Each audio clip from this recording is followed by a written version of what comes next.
नमस्कार, आपका भगवान दास तोदी कॉलेज की ऑनलाइन क्लासेज में स्वागत है। मैं आपका इतिहास विषय में स्वागत करता हूं। पिछले वीडियो में हमने पढ़ा था कि जो पुनर्जागरण था वो कैसे हुआ, इटली में सर्वप्रथम क्यों हुआ और उसके होने के क्या कारण थे। आज हमारा टॉपिक है कि पुनर्जागरण का किन किन क्षेत्रों में क्या क्या प्रभाव पड़ा। ठीक है, ये बीए पार्ट थर्ड ईयर का हमारा टॉपिक है।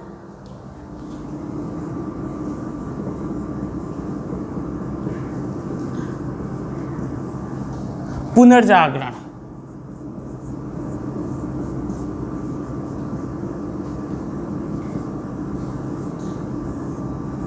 इसके प्रभाव हमें देखने हैं कि भाई क्या क्या इसके प्रभाव पड़े। तो पहला प्रभाव हम देखेंगे पुनर्जागरण का साहित्य के क्षेत्र में, कि भाई साहित्य में पुनर्जागरण आने से क्या क्या परिवर्तन आया, लिटरेचर में क्या क्या परिवर्तन आया। सबसे पहले तो जो लिटरेचर था वो मजहबी चीज़ें थी उनसे बाहर आ गया, अब वो स्वतंत्र चिंतन की तरफ है। तो जो आपका लिटरेचर है वो आलोचना प्रधान हो गया है, आलोचना प्रधान। आलोचना प्रधान का मतलब है कि किसी भी चीज़ को क्रिटिसाइज किया जा रहा है, क्रिटिसाइज करके कोई नई चीज़ निकाली जा रही है। पहले क्या होता था कि पोप ने कोई बात बोल दी तो उसकी आलोचना नहीं की जाती थी। अब जो साहित्य है वो आपका आलोचना प्रधान है। दूसरा जो साहित्य है वो मानव प्रधान है, ये मानवीय दृष्टिकोण इसमें ज़्यादा इम्पोर्टेंट हो रहा है। तीसरा है व्यक्तिवादी। व्यक्तिवादी का मतलब है कि किसी एक व्यक्ति के बारे में चीज़ें बताई जा रही है। तो ये परिवर्तन जो है वो साहित्य में देखने को मिले कि आपका जो साहित्य था वो आलोचना प्रधान हुआ, मानव की बातें हुई और व्यक्तिवादी, एक व्यक्ति विशेष के ऊपर की चीज़ों के ऊपर साहित्य लिखा जाने लगा। तो सबसे पहले 1265 के लगभग एक दांते नाम का साहित्यकार था जिसने 2-3 किताबें लिखी जो पुनर्जागरण काल की किताबों में हम उन्हें रख सकते हैं, क्योंकि उसमें जो परिवर्तन थे वो मध्यकाल से अलग थे। जैसे एक किताब लिखी उन्होंने डिवाइन कॉमेडी, डिवाइन कॉमेडी। इसमें उन्होंने जो धर्म कांड थे, धर्म की जो मजहबी बातें थी उनका कॉमेडी की तरह मजाक बनाया गया था। दूसरी किताब थी उनकी डी मोनार्किया।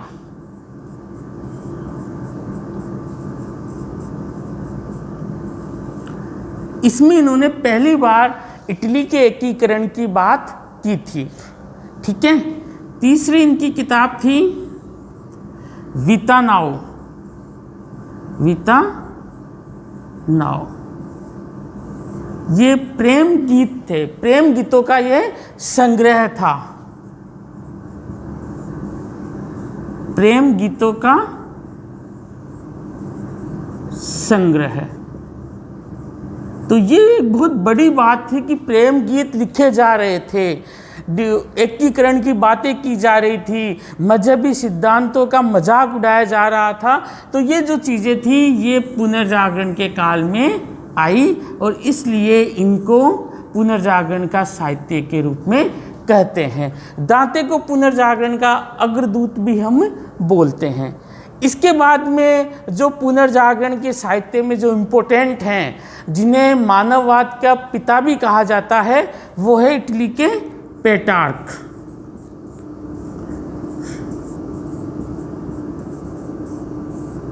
ठीक है। इन्होंने इतना साहित्य लिखा कि इनको मानववाद का पिता भी कहा जाने लगा। ठीक है, मानववाद के पिता के रूप में भी इनको पहचान मिली, फादर ऑफ ह्यूमनिज्म। इन्होंने जो आपकी टक्सनी जो भाषा थी टक्शनी भाषा में कई कविताएं लिखी, कविताएं, प्रेम गीत और भी कई चीज़ें जो इंसान से जुड़ी हुई बातें करती थी, वो चीज़ें पेट्रार्क ने लिखी। इंग्लिश साहित्य में जो सोनेट आता है, जो बड़ी बड़ी कविताओं का आता है संग्रह, वो भी पेट्रार्क की ही देन है। इटालवी थे ये। इसके बाद में इनका शिष्य हैं बोकासियो।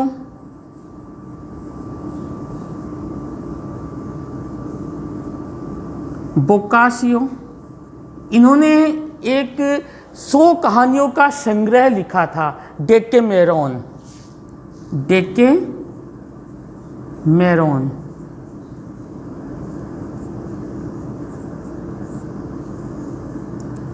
ये 100 कहानियों का संग्रह था।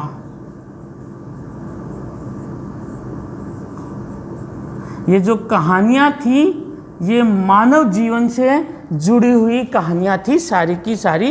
तो ये भी एक पुनर्जागरण के जो साहित्य था उसकी एक झलक थी, पेट्रार्क की, बोकासियो की।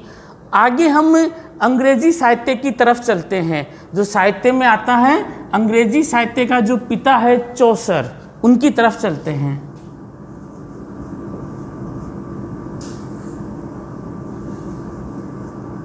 चौसर, इनको अंग्रेजी साहित्य का फादर भी कहा जाता है। अंग्रेजी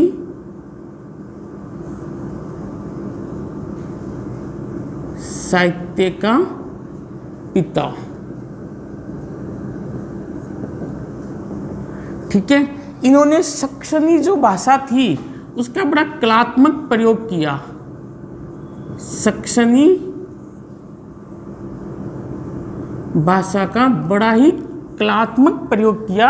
आगे जाके ये सक्सनी भाषा थी, ये अंग्रेजी भाषा में परिवर्तित हुई। तो सक्सनी भाषा का काफ़ी कलात्मक प्रयोग चौसर ने किया था। इनकी रचना थी कैंटरबरी टेल्स। Canterbury tales. इन्होंने पहली बार जो मानव की कमजोरियां थी, मानव का स्वभाव था, इसकी तरफ इशारा किया था। तो ये भी साहित्य में पहली बार हुआ था कि मानव की जो कमजोरियां है, जो ईर्ष्या है, द्वेष है मानव के अंदर, और जो कंपटीशन की भावना आती है, अहंकार है, इन सभी का इन्होंने साहित्य में वर्णन किया था। मतलब उनकी कहानियों में ऐसी चीज़ें आई थी। तो मानव की कमजोरियां, मानव की कमजोरियां व स्वभाव का इन्होंने वर्णन अपने साहित्य में किया था। इससे पहले मानव की कमजोरियां, स्वभाव के बारे में कोई बात साहित्य में नहीं लिखी जाती थी, लेकिन ये सब चीज़ें पहली बार हो रही थी। तो इसलिए ये जो साहित्य था, इस पर पुनर्जागरण का जो प्रभाव पड़ा, मतलब लोगों में नव चेतना आई, लोगों ने स्वतंत्र चिंतन करना शुरू किया, तभी तो उन्होंने ऐसी चीज़ें साहित्य में लिखी। आगे अंग्रेजी में एक और है, वो है थॉमस मूर। थॉमस मूर, इन्होंने एक किताब लिखी थी यूटोपिया। यूटोपिया, इसमें आदर्श समाज की बात बताई गई थी। यूटोपिया एक किताब लिखी थी जिसमें आदर्श समाज की बात बताई गई थी, जिसमें कोई जाति नहीं, कोई शासन नहीं, समाज सब प्रेरित नियमों के आधार पे चल रहा है। तो यूटोपिया की एक कल्पना की थी थॉमस मूर ने, उसमें आदर्श समाज की बातें उन्होंने बताई थी। एक जो किताब थी इरेस्मस ने लिखी थी, उसमें मूर्खता की प्रशंसा वाली वो किताब थी। उसमें जो धार्मिक कर्म कांड थे और कई चीज़ें थी जिन पे से बोला जाता था कि ये मूर्खता है, और उसकी वो प्रशंसा कर रहे थे। तो इरेस्मस थे in the Praise of Folly. In the Praise of Folly, उनकी किताब का नाम था हिंदी में इसको मूर्खता की प्रशंसा बोलते हैं। मूर्खता की प्रशंसा, कि आदमी मूर्ख लोगों की या जो मूर्खता होती है उसकी प्रशंसा कर रहे हैं। पादरियों के जीवन के ऊपर ये किताब इरेस्मस ने लिखी थी। अगली जो किताब थी वो थी मैकियावेली की, जो आपका पुनर्जागरण का जो साहित्य है उसमें है मैकियावेली। मैकियावेली, उन्होंने एक किताब लिखी थी द प्रिंस।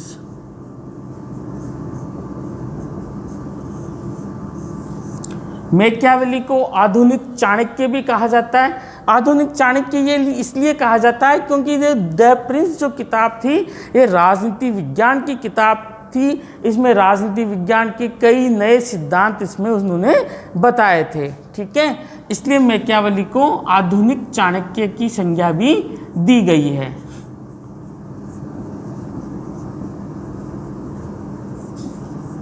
कि ये राजनीति कि क्या सिद्धांत थे, क्या नए सिद्धांत इसमें जोड़े गए, उन्होंने द प्रिंस में उन्होंने बताया।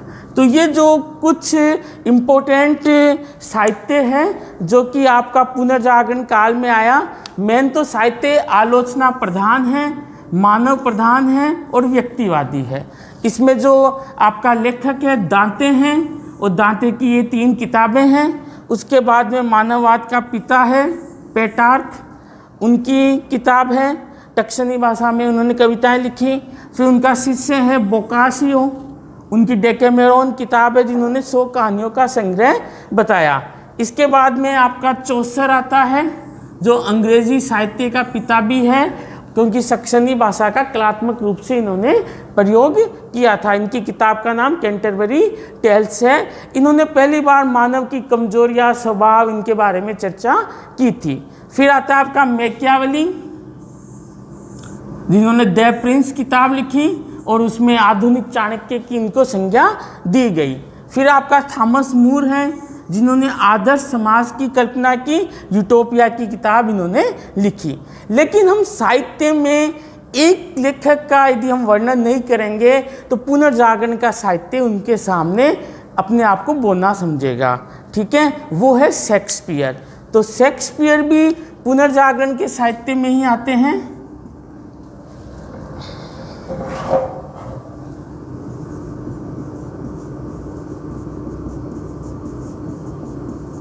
इन्होंने बहुत सारे नाटक लिखे। उन नाटकों में सामंती समाज और जो मध्यम वर्ग का जो द्वंद्व था उसके ऊपर काफ़ी ज़्यादा उन्होंने चित्रण किया था। और उन्होंने भी मानव के जो स्वभाव के अंदर जो कमजोरियां है, कि आपका जो हीरो है वो आदर्श नहीं हो सकता। इसमें बताया कि आपके हीरो में भी वो कमियां मिलेगी जो मानव के स्वभाव में हैं।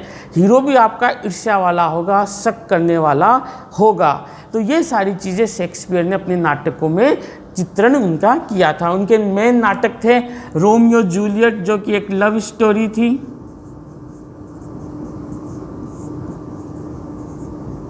रोमियो जूलियट, मैकबेथ, ओथेलो,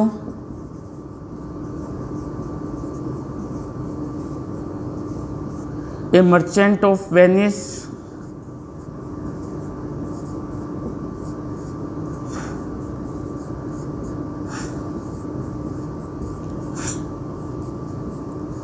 तो ये जो साहित्य था ये शेक्सपियर का साहित्य था। इसमें भी सामंतवाद और जो मध्यम वर्ग का जो द्वंद्व था वो प्रस्तुत किया गया था। इससे पहले ये सारी चीज़ें नहीं होती थी। तो आप पुनर्जागरण का जो साहित्य है उसका एक स्क्रीनशॉट आप ले सकते हो, और इनके जो मुख्य मुख्य ये साहित्य की जो इनके लेखक हैं इनकी मुख्य मुख्य किताबें हैं, आप ले सकते हैं इनका स्क्रीनशॉट।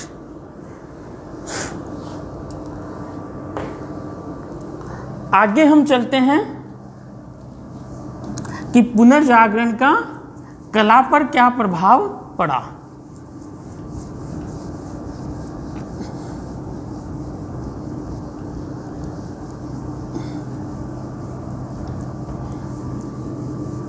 पुनर्जागरण का कला पर क्या प्रभाव पड़ा।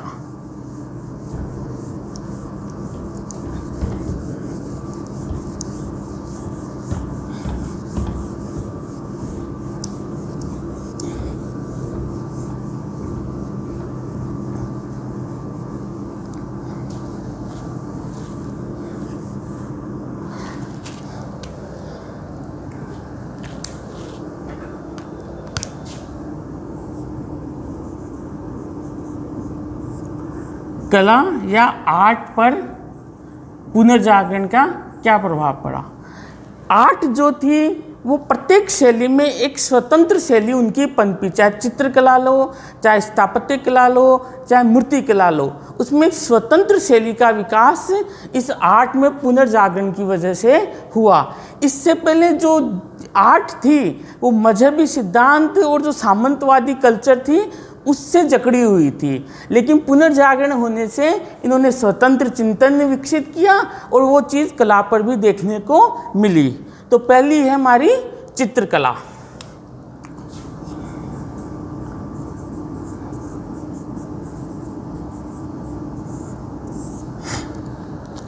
चित्रकला में बहुत बड़े लेखक हैं हमारे पास, वो है लियोनार्डो दा विंची।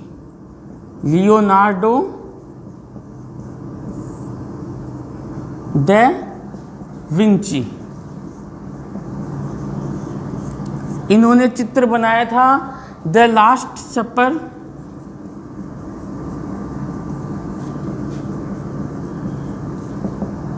दूसरा बनाया था मोनालिसा और तीसरा बनाया था the virgin of rocks. The virgin of rocks, ये 2 नंबर का प्रश्न आता है। लियोनार्डो दा विंची द्वारा बनाए हुए 2 चित्रों के नाम आप बताइए। तो मैंने आपको 3 के बता दिए हैं, ठीक है। इसमें जो आपकी चित्रकला थी उनका विषय तो मरियम और ईसा ही थे, लेकिन अब जो मरियम और ईसा का जो चित्रण था वो लौकिक और मानवीय दृष्टिकोण वाला हो गया था। अब वो चित्रण उस तरह का चित्रण नहीं था जो पहले होता था, अब मानवीय दृष्टिकोण और लौकिक इनका चित्रण हो गया था। तो Leonardo da Vinci, Leonardo da Vinci एक चित्रकार भी थे, चिकित्सक भी थे, मूर्तिकार भी थे, संगीतज्ञ भी थे, ठीक है, राजनीतिक भी थे। तो उस काल में ऐसे बहुत सारे लोग हुए जो कई फील्ड में अपने आप में मास्टर हासिल किए हुए थे। चित्रकारी भी करते थे और चिकित्सक भी थे, मूर्तिकारी भी करते थे, संगीत का भी ज्ञान रखते थे। तो ये जो चीज़ थी, ये जो टर्म थी, उस काल में एक नई चीज़ के रूप में सामने आई, रिनेसा मैन। इन लोगों को रिनेसा मैन कहा जाने लगा, रिनेसा मैन, ठीक है, क्योंकि ये ऑलराउंडर होते थे, हर फील्ड में इनका कुछ ना कुछ दखलंदाजी होती थी। तो इस टर्म को रिनेसा मैन कहा जाने लगा। इन्होंने एक चित्र बनाया था लास्ट सपर। इसमें जो ईसा मसीह के 12 शिष्य थे वो अलग अलग स्वभाव का प्रतिनिधित्व कर रहे थे। किसी के अंदर तो था ईर्ष्या का भाव, किसी के अंदर शांति का भाव था, किसी के अंदर चुगली का भाव था। तो प्रत्येक जो चित्र था, 12 चित्र 12 शिष्यों के, वो अलग अलग जीवन प्रतिनिधित्व कर रहे थे। मोनालिसा एक साधारण सी लड़की थी, लेकिन उसकी मुस्कुराहट ऐसी थी कि जो रहस्यमयी थी। तो इस तरह की चीज़ों का वर्णन लियोनार्डो दा विंची ने पुनर्जागरण काल में किया था। द वर्जिन ऑफ रॉक्स में वर्जिन मैरी और ईसा मसीह का चित्र है। ये भी अपने आप में काफ़ी ममतामयी और लावण्यपूर्ण चित्र है, ठीक है। एक चित्र बनाया था माइकल एंजेलो ने,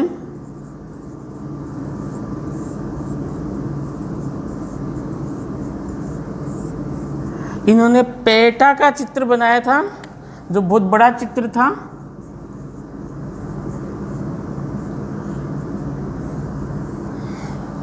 राफेल ने चित्र बनाया था मैडोना का।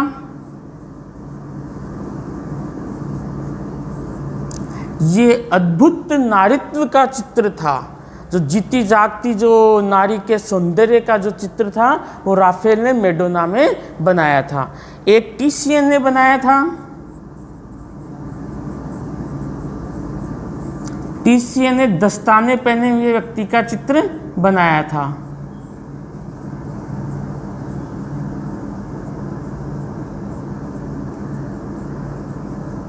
दस्ताने पहने हुए व्यक्ति का चित्र बनाया था। उस काल में कई सामंतवादी महिलाओं के चित्र भी बने थे। चित्र में क्या था कि अब जो लकड़ी का जो फ्रेम होता था उसका इस्तेमाल नहीं होता था, अब कैनवास का इस्तेमाल होने लग गया था। कैनवास का इस्तेमाल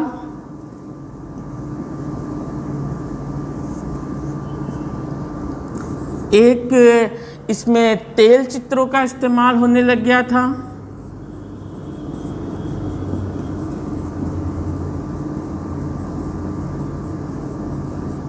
एक चित्र में दूर दिखाने के लिए, पास दिखाने के लिए इस दूरी का प्रयोग भी चित्रकार करने लग गए थे। ठीक है, ये जो सारी चीज़ें थी पुनर्जागरण में चित्रकला में परिवर्तित हुई। आगे है हमारा मूर्तिकला। मूर्तिकला के क्षेत्र में क्या क्या परिवर्तन हुआ वो देखेंगे हम।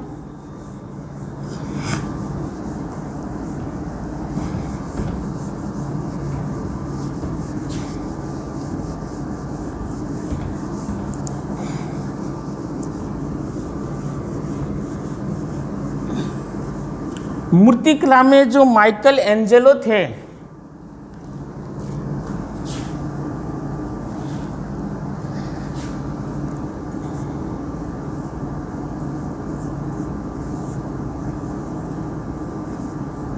मूर्तिकला में जो माइकल एंजेलो थे, ये चित्रकार भी थे।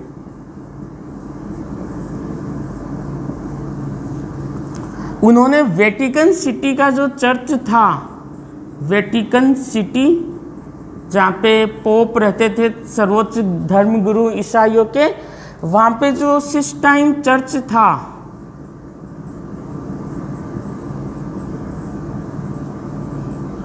उसकी छत पर जो सृष्टि से प्रलय का बड़ा शानदार चित्रण इन्होंने किया था। चर्च की जो छत थी उस पे सृष्टि से प्रलय का वर्णन और प्रलय के जो चित्र थे वो मूर्ति के रूप में इन्होंने बनाए थे। ठीक है, एक गिबेर्ती थे, इन्होंने फ्लोरेंस का जो चर्च था, फ्लोरेंस का जो चर्च था उसके दरवाजे बनाए थे, और जो दरवाजे थे उस पे जो बाइबल की ओल्ड टेस्टामेंट,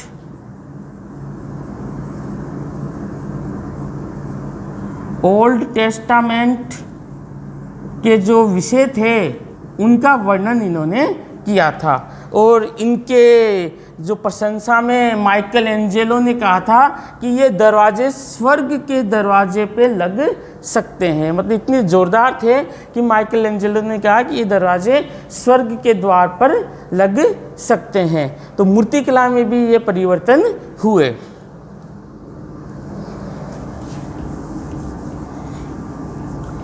आपकी जो कला में स्थापत्य है उसमें क्या परिवर्तन हुए पुनर्जागरण के आने से, वो देखेंगे हम।